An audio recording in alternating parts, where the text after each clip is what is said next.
Good evening, ladies and gentlemen. Welcome to those of you here at the Lowy Institute's beautiful headquarters in Sydney, and also to those joining us online for this special address by the wartime President of Ukraine, His Excellency Volodymyr Zelenskyy. I'm Michael Fullilove, the Executive Director of the Lowy Institute. Before I begin, let me acknowledge the traditional custodians of the land on which the Institute stands, the Gadigal of the Eora Nation, and pay my respects to their elders past and present. Ladies and gentlemen, on the 24th of February, Russia launched an unprovoked, unjustified and brutal invasion of its neighbour, Ukraine. Mr. Putin thought that Kyiv would fall within days. Yet 8 months later, it is Ukrainians who are on the march in the east and south of their country. Russian troops are retreating in disarray, flinging threats of nuclear Armageddon over their shoulders as they flee. Ukraine has won battle honours at Azovstal, Hostomel, Kyiv, Lyman and around Kherson. We will not soon forget these names. But there's also a darker list of Ukrainian names that history will long remember: Bucha, Irpin, Izium and Mariupol.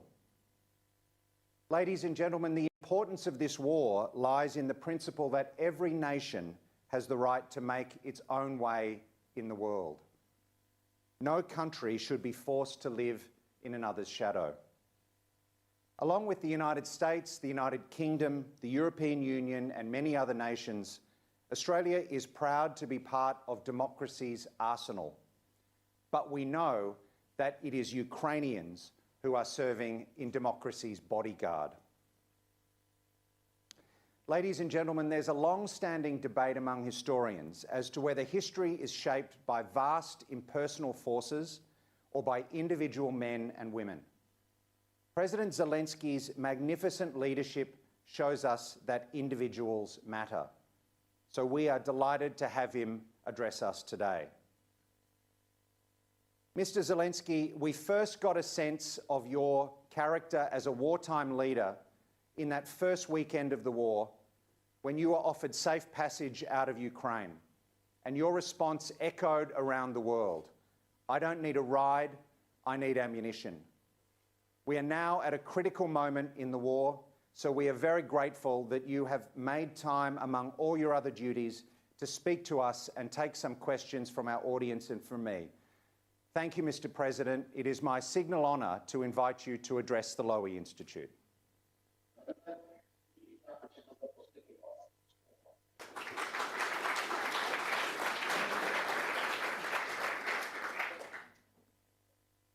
Thank you. Thank you, Mr. Lowy, Mr. Fullilove, ladies and gentlemen. I thank you for this opportunity to address you today and to answer some of the most pressing questions of our time. A time that has such a strong connection with the past. Almost 8 years ago, in November 2014, I was here in Sydney, your Sydney, at the Lowy Institute. Angela Merkel, then the Federal Chancellor of Germany, gave a speech. And in her speech, she touched upon the topic of the Russian war against Ukraine, this illegal annexation of our Crimea, the hostilities in the Donbass, and the shutdown of the Malaysian Boeing in the sky over Ukraine. Now, Ms. Merkel then noted that Ukrainian crisis is far more than a regional one. It affects all of us. Now, let me remind you once again, these words were spoken almost 8 years ago. That is 8 years before Russia was able to turn a hybrid war against Ukraine into the war. not a crisis, but a full-scale aggression unseen for Europe ever since the Second World War. Now, why was this possible? Why, despite the realization back in 2014 that Russian aggression is not something local, but a global threat, still, Russia had the possibility of such an escalation that started on February 23rd this year. Now, this question reveals the connection between our time and even more ancient history, with a history that still hasn't become, well, a history literally, yet it's still with us. It's in the present. On September 30th this year, Russian leader announced the alleged annexation of the part of territory of Ukraine, of 4 of our regions, and still having some of Russian occupation contingent. This new attempt by Russia to grape someone else's property is an obvious attempt to repeat what happened in 2014, that is to repeat Crimea. It's not just annexation as such. Russia is trying to put the international community under such conditions so that the response to yet another Russian crime against international law would fail to correspond to the severity of such crime, just as it was in the case with Crimea. In 2014, we have not seen the truly tough sanctions against Russia. It was not punished for the crime. At the time, there was a very strong desire among many in the world to close their eyes to the Russian, to consider the war being simply a crisis and to preserve relations with Russia. Although they said that the threat was global, they acted as if this was something purely local, calling it the reason for higher aggressors' sense of impunity would be an understatement. But this always happens. When a criminal does not receive an adequate punishment for a crime he has committed, he perceives it as a permission for further criminal acts. They are weak. Now, this is how the aggressor reacts when he feels no response. Now, does he feel it now? Knowingly or not, but Russian leader chose a very symbolic date to start this very attempt to annex our territory, September the 30th.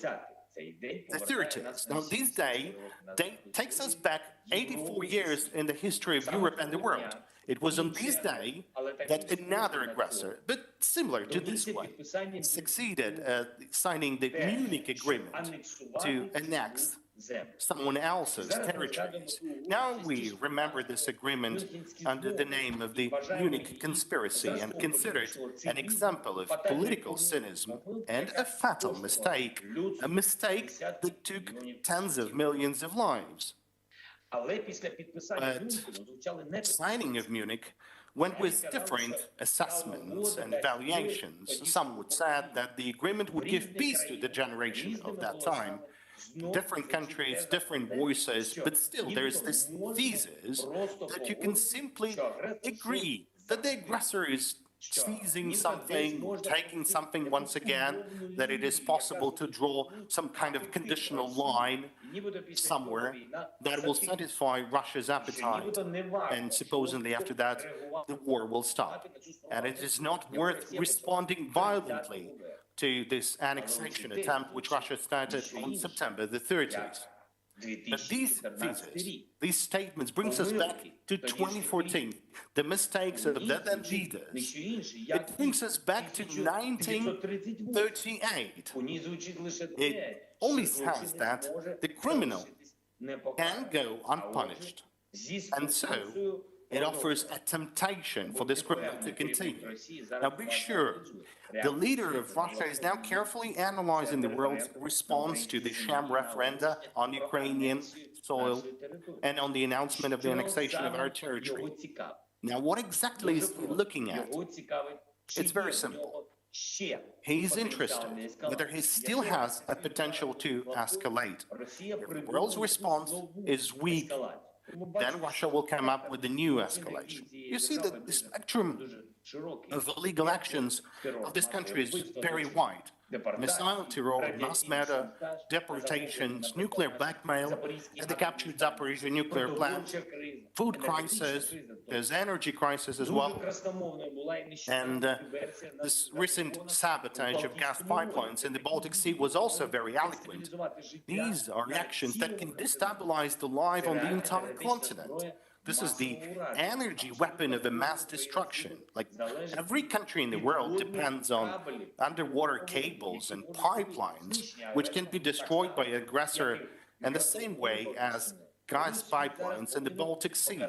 Therefore, the world must now show strength. The strength is required to finally put an end to this aggression and to the aggressor's ability to further escalate.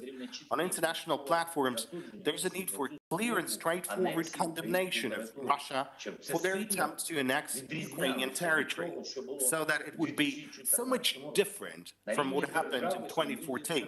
At the level of states and unions of states, there's a need for new and tough sanctions against Russia, so that the situation would be once again very different from 2014. At the level of cooperation with Ukraine, these regular demonstrative support packages are required, primarily defensive and financial, so that the aggressor would see that his illegal actions only complicate the situation for him.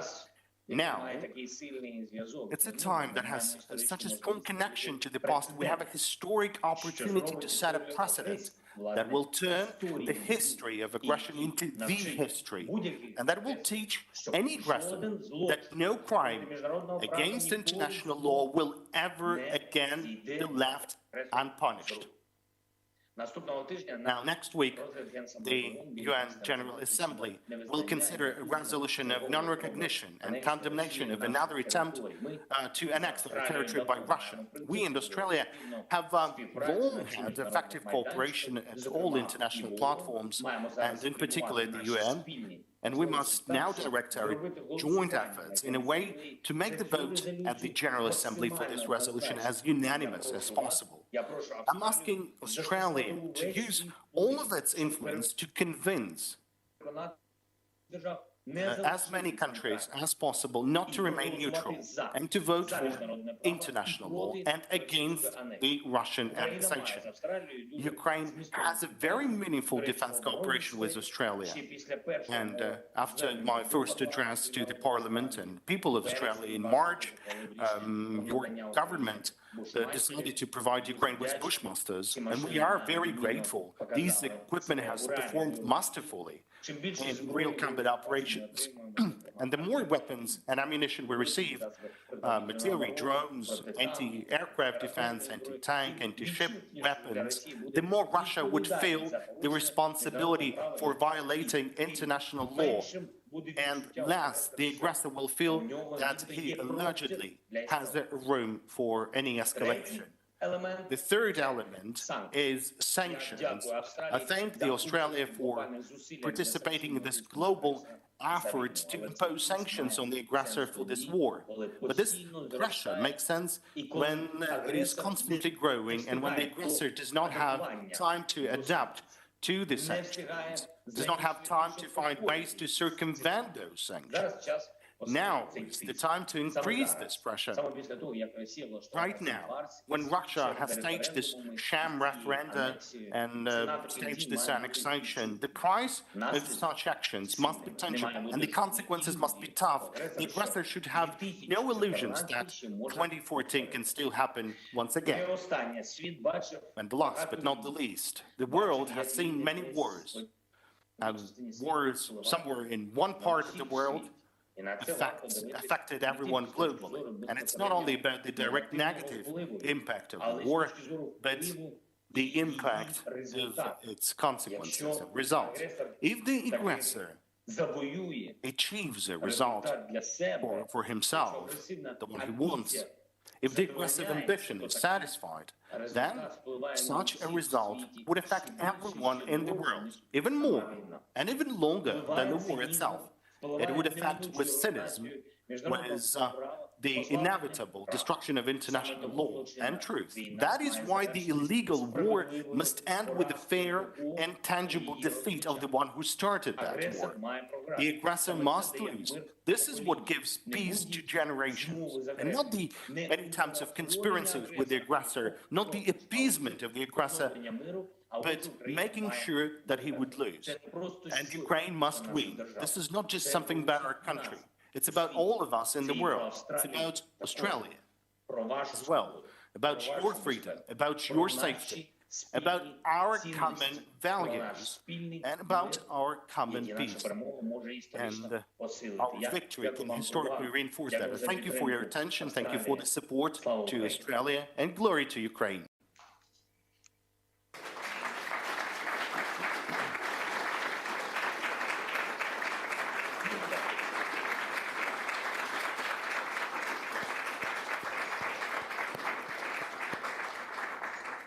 Mr. President, thank you for those important remarks, which will be studied carefully in Europe and around the world. Thank you also for agreeing to take our questions. For the first question, I'd like to go to the chairman of the Lowy Institute, Sir Frank Lowy. Thank you, Mr. President, talking to us. I am a survivor of the Holocaust, and I do remember when Ukraine was overrun by the German army. I also remember when the Soviet Union, in return, overran your country. And then you had a few years of freedom of your own. Now you have been attacked by the Russian army again. Where do you personally, and where does the nation get the strength, the courage, and the determination to win again freedom for Ukraine?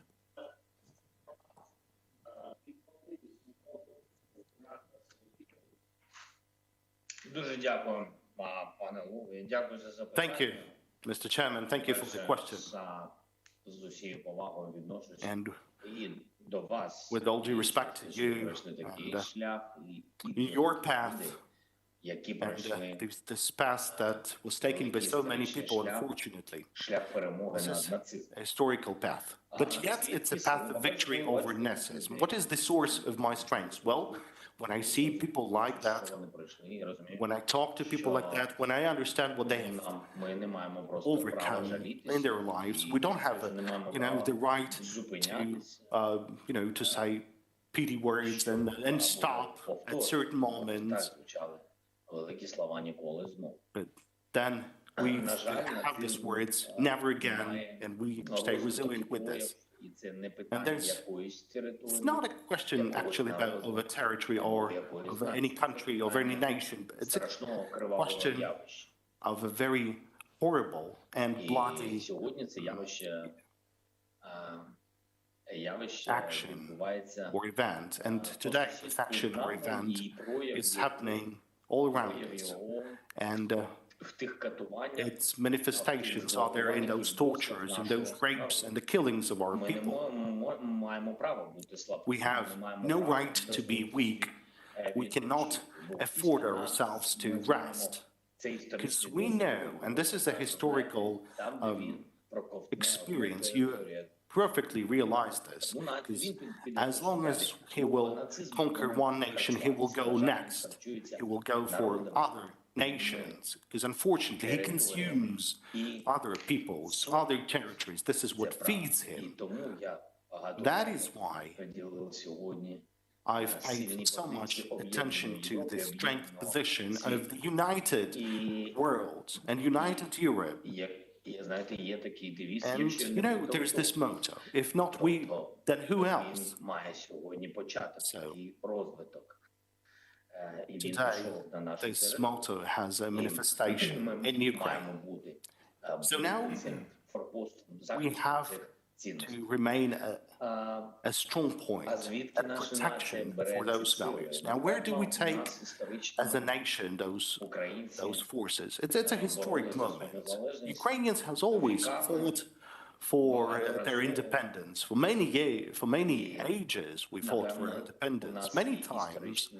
And I guess there's this historic chance that we have to fight for our independence, to have this independence. We never wanted to have this war. We always searched for peace.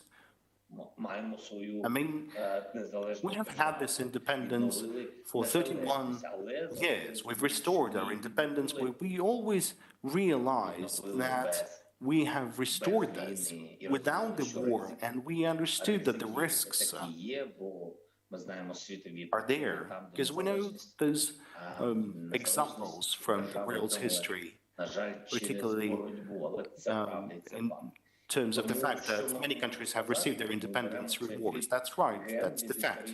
So maybe this is something that we're taking from our ancestors, from our history, and from the fact that we don't have any other option to take. Mr. President, let me ask you a couple of questions, if I may. In your remarks, you mentioned nuclear blackmail. Mr. Putin told us the other day that he's not bluffing. So may I ask you, do you believe that the likelihood of the use of Russian nuclear weapons against Ukraine has risen? And what more do you want NATO to do to deter Russia from using nuclear weapons?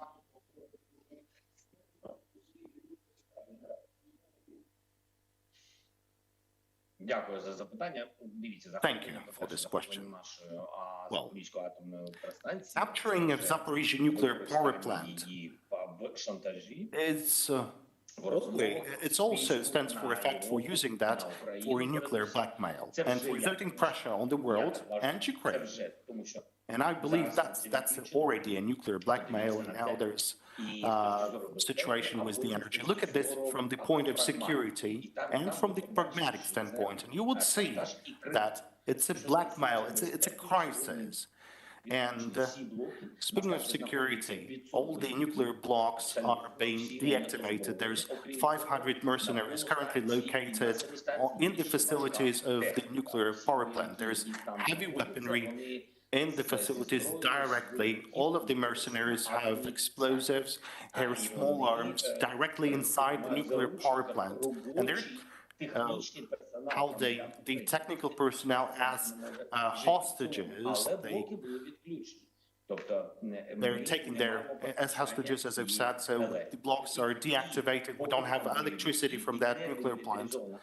And since we don't have the demilitarized nuclear power plant, we do have risks, because there's 6 nuclear blocks.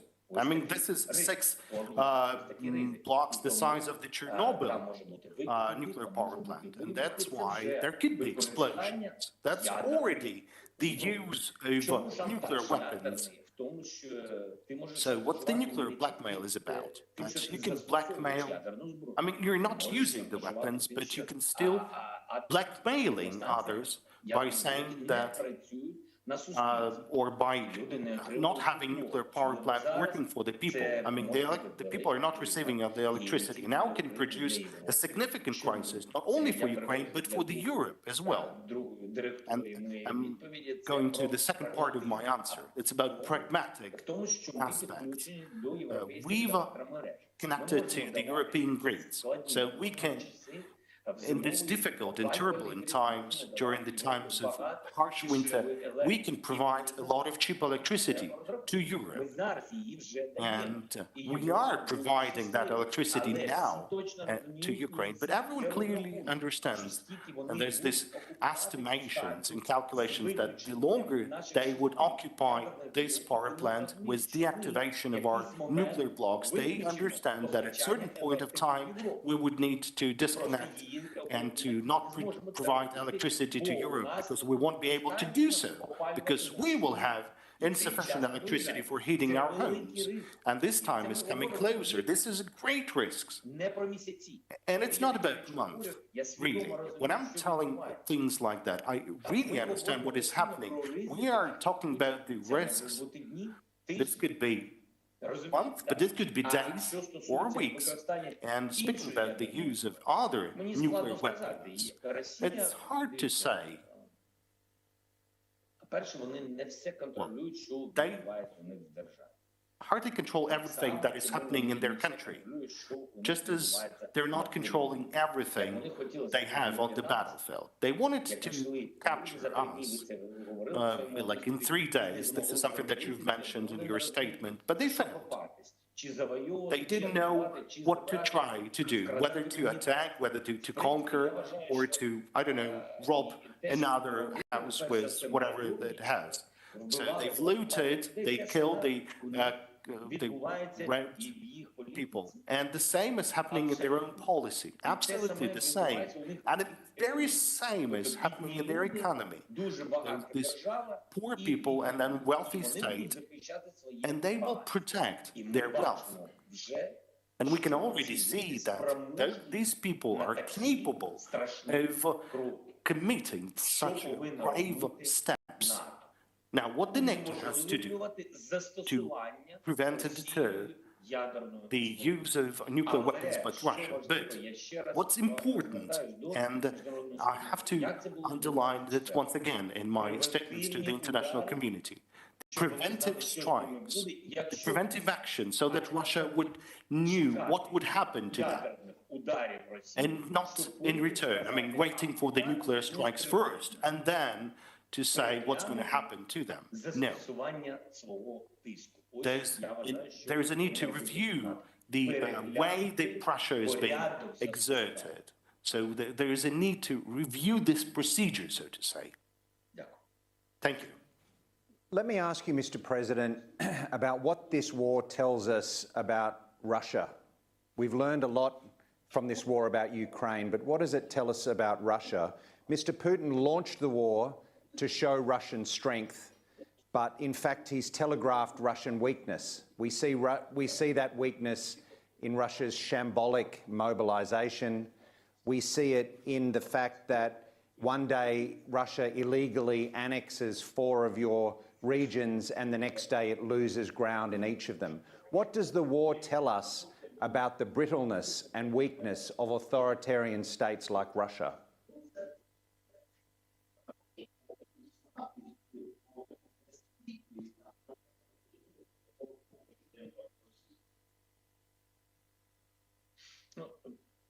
Я думаю, що ви в своєму питанні і I think відповіли на своє. you gave Я вважаю, що an answer to your question in the statement of your question, because I believe that the authoritarian regime напевно швидше діяти, is ніж будь-яка capable of демократія у світі. acting faster than any democracy in the world. Швидше It can faster conquer, open fire, well, рота, закривати close the media or control the journalists, control the freedom of speech. It can respond faster because one person is capable of responding faster than through discussion. Democracy is a dialogue, it's a discussion, and it's not about like 2 people. It can be a wide circle of people sharing their own opinions, and not everything is that clear. So democracy always produces some sort of bureaucracy. Why? Because everything has to be balanced. You have to take everything thoroughly. So that's what it stands for. Autocracy. Because there is no other opinion. Now, that's what makes the autocracy so brisk. That's what brings the risk to the whole world. Because the autocracy, it results in the loss of the regime, and the loss of the statehood, and the loss of the history, and the loss of the geopolitical influence. And this is what is happening in Russia once again. So they were capable in a couple of days to kill a lot of Ukrainians, but they're not capable of holding their ground and holding their control of our territory. We're not that small country that they can eat in one day. They can kill, but they cannot survive. So this is what this tells us about. So Ukraine has an absolutely different approach, a democratic approach. Yes, maybe we were not expecting that things like that could happen to people. There could be tortures like that, that the people are capable of committing things like that. But we needed some time, a small period of time, to realize that now we have to get united and to forget all these narratives that this is the second army of the world and they're far greater than us in terms of the territory. They have 5 times the population of Ukraine, that they're this big Russia. But to concentrate rather on the fact that we are a great nation. We are fighting for ourselves. In this very moment, we are fighting for our families. And this is what brings the strength to democracy. We are not fighting for some Tsar or the emperor, not for the comfort of a single person, but we are fighting for our homes and for our rights. And this is what brings our freedom, and this is what brings our strength. And so even if he would decide to launch a nuclear strike, well, what can I say? I think the world will never forgive this and will never forgive this to this territory, to Russia. And I believe that this directly the head of Russia, I think he loves his own life. And I think he clearly understands that after the use of the weapons, he would be unable anymore to preserve, so to say, his life. And I'm confident of that. Thank you. Mr. President, I have a question from a journalist, Laura Tingle from 7:30. Laura asks, she says, last week you formally applied for Ukraine to join NATO. Have you received any response to date? Do you expect the alliance to act quickly on your response, and how would it change things for you if they did?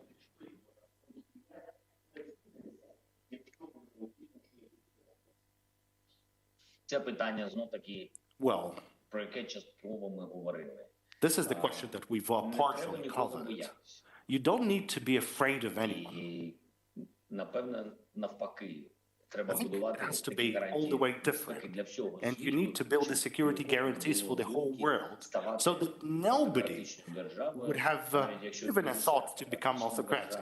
And even if you are already autocratic, that you shouldn't have even a single thought that you can conquer the other territories or other nations. And for that, the West have to be united.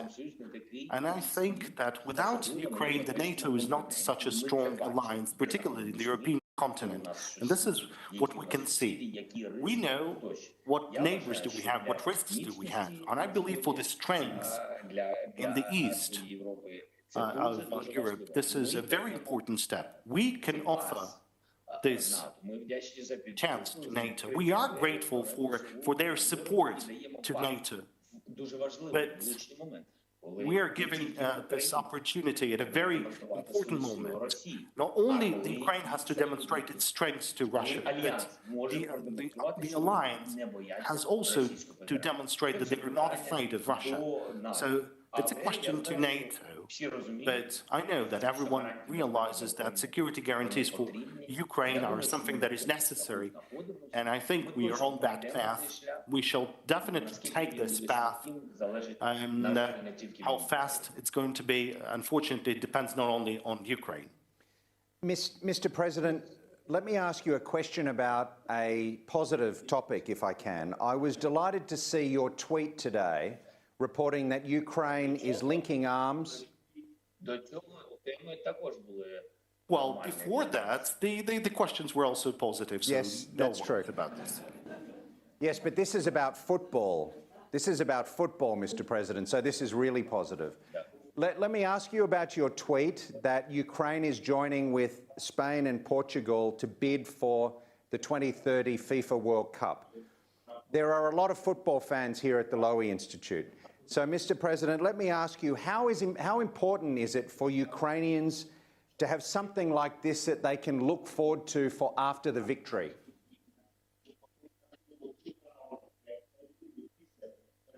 Я вважаю, що це вже говорить про впевненість I think України, it already stands for our confidence in the victory.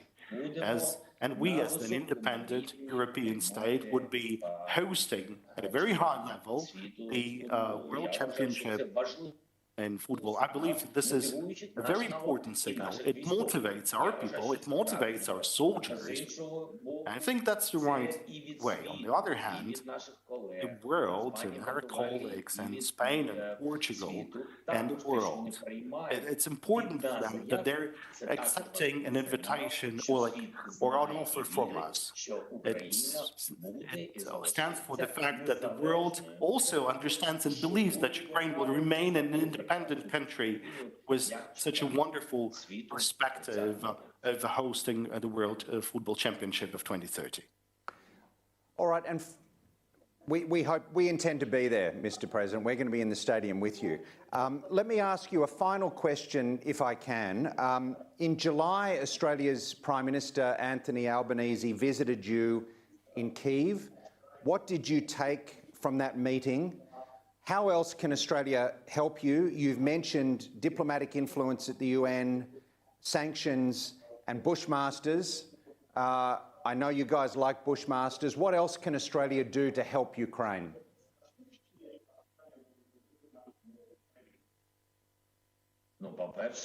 Well, first and foremost, I need to respond to this desire to come to our football stadium. So it's great. Please come.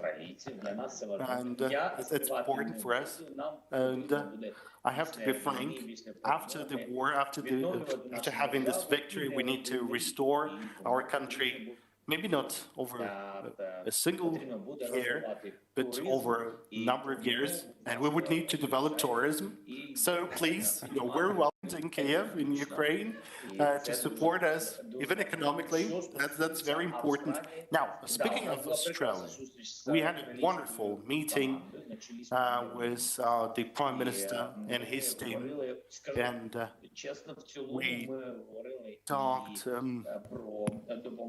on different aspects and on assistance, not only of humanitarian assistance, but assistance to our armed forces and security package.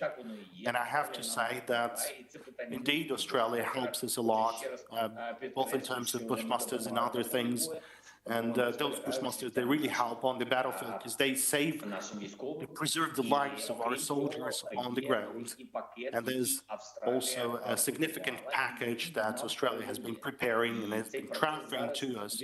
This process is ongoing as we speak, and I'm very grateful to that. I don't want to go into details on what weapons, what's inside this package, but it's not only small arms, but some heavy weapons as well. And besides, Australia negotiates with other countries and makes joint support packages for Ukraine, so we are very grateful for that. Mr. President, we know you have many calls on your time, so thank you for speaking to the Institute this evening. You said you take your inspiration from history. We take our inspiration from you. You've told us that you need Australian volunteers, so count on it. I will speak to your excellent ambassador to see if there's anything that the Lowy Institute can do to contribute to civil society and our counterparts in Ukraine. We look forward very much to the day when you can visit the Lowy Institute in Bligh Street in person and tell us how you won the war. In the meantime, let me paraphrase, if I may, the great American presidential envoy, Harry Hopkins, writing to Winston Churchill in 1941 when the United Kingdom was living under the shadow of invasion. I wish you great and good luck, confusion to your enemies, and victory for Ukraine. President Zelenskyy, thank you very much.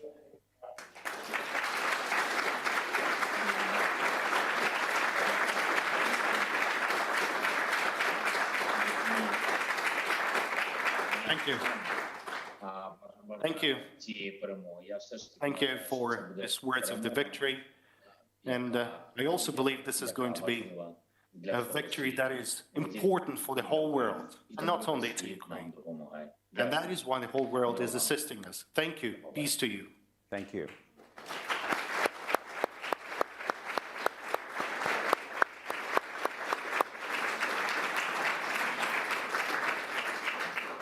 Well, that was quite an experience. Thank you, ladies and gentlemen, both here at Bly Street and at home online for this special event with the Lion of Kyiv, His Excellency President Volodymyr Zelenskyy. Thank you and good evening.